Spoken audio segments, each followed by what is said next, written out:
నోవాహుని దేవుడు జలప్రలయం నుండి తప్పించాలనుకుని ఒక మాట చెప్పాడు. నోవాహు, ఓడగట్టుకో, నేను నీ కుటుంబాన్ని నాశనము నుండి, ఉగ్రత నుండి తప్పిస్తానన్నాడు. ప్రభువా నేను నమ్ముతున్నానని 120 సంవత్సరాలు ఓడగట్టాడు. 120, 1, 2 కాదు. ఆయన ఎలా చెప్పాడో, ఎలా చూపించాడో కట్టాడు. సింపుల్గా తేల్చేస్తాను నేను. 2 మాటలు, లాస్ట్లో 3 మాటలు చెప్పాలి. అందరూ అతనిని నమ్మలా, ఎందుకంటే పిచ్చి పట్టింది మనోడికి. అది ప్రళయం వచ్చింది, జంతువులన్నీ ఓడలోనికి ప్రవేశించినాయి. ఈ కుటుంబ సభ్యులు 8 మంది వెళ్ళారు లోపలికి. తలుపు వేయబడింది, వర్షం స్టార్ట్ అయింది. అప్పుడు ఆర్తనాదాలు వినపడుతున్నాయి చుట్టుపక్కల వారికి. చుట్టుపక్కల వారి ఆర్తనాదాలు వినిపిస్తున్నాయి. ఏమని వినిపిస్తున్నాయి అంటే, అయ్యా ఇప్పుడు నమ్ముతున్నాం, ఇప్పుడు మా కొరకు తలుపు తీయండి. అప్పుడేమో నోరు మూసుకో, వర్షం ఏంటి, ప్రళయం ఏంటి అన్న నోరులు ఇప్పుడు నమ్ముతున్నారు. అంటే చేతులు కాలిన తర్వాత ఆకులు పట్టుకున్న సామెత అన్నమాట. కానీ నోవాహు దేవుణ్ణి నమ్మాడు.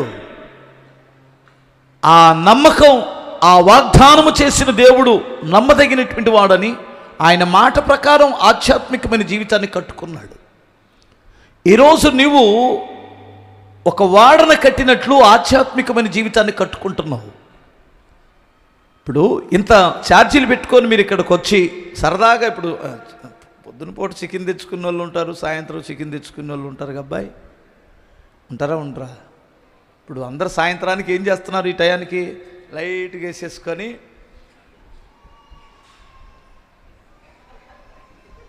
అనుకుంటారా? అట్లా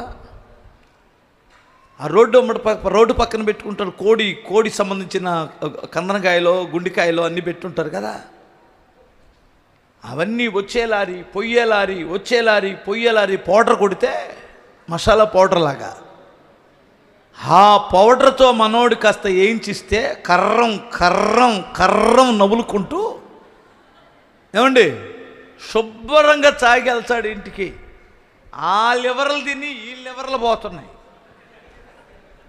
నీకు అర్థం కాలేదా? ఈ మందు తాగి ఆ లివర్లు తిని ఈ లివర్లు పోగొట్టుకుంటున్నాడు. పొట్టెంతలా ఉన్నాయి, కడుపు బిర్రుగా అయిపోయి ఏందిరా అంటే లివర్ పాడైందన్నారన్న. మరి మందు మానేరంటే అదే మాలా. ఎందుకు మానేస్తావు? దయ్యం పట్టుకున్నట్టు పట్టుకుంది నిన్ను మందు. దయ్యం పట్టుకున్నట్టు పట్టుకుంది వ్యభిచారం. దయ్యం పట్టుకున్నట్టు పట్టుకుంది పేకాట, బెట్టింగు. వీళ్ళందరూ పిచ్చోళ్ళయ్యి వస్తున్నారు ఇక్కడికి. దేవుని సన్నిధిలోనికి వస్తే మీకు అర్థమవుతుందా? హల్లెలూయా.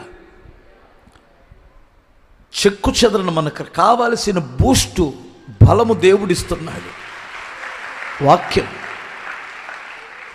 నువ్వేదైనా చేయడానికి వెళ్ళినప్పుడు, ఏదైనా పాపం చేయడానికి వెళ్ళినప్పుడు మీరు గమనిస్తే వాక్యం తప్పును గుర్తొచ్చేసింది. బలుపు వెలిగినట్టు వెలిగిద్ది, ఆటోమేటిక్ బలుపు వెలిగినట్టు వెలిగిద్ది.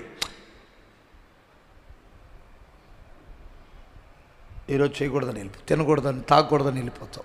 మనస్సాక్షి చచ్చిపోయినట్టు. బాయ్ ఒక్కసారి వెళ్ళే తండ్రి, ఇదొక బ్యాచ్ ఉంటుంది. అర్థమవుతుందా? సిగరెట్ తెస్తాడా? గుర్తొచ్చింది.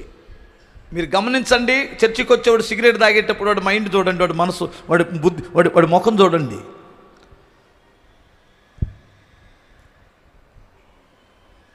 రే గాడిద, వాక్యం ఏం చెప్పింది? నువ్వేం చేస్తున్నావు? సిగరెట్ తీసావుగా అనగా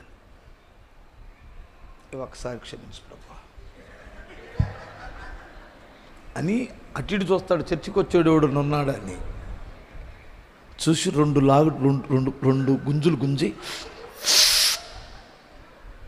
దొంగ. సిగరెట్ నేర్చుకునేటప్పుడు ఏ భయంతో తాగాడు, ఇప్పుడు కూడా మనోడు అదే భయంతో తాగుతుంటాడు. చుట్టుకుంట దగ్గర ఒకరిని చూసా, మనోడే, మన చర్చికి వచ్చాడే. ఆ నించొని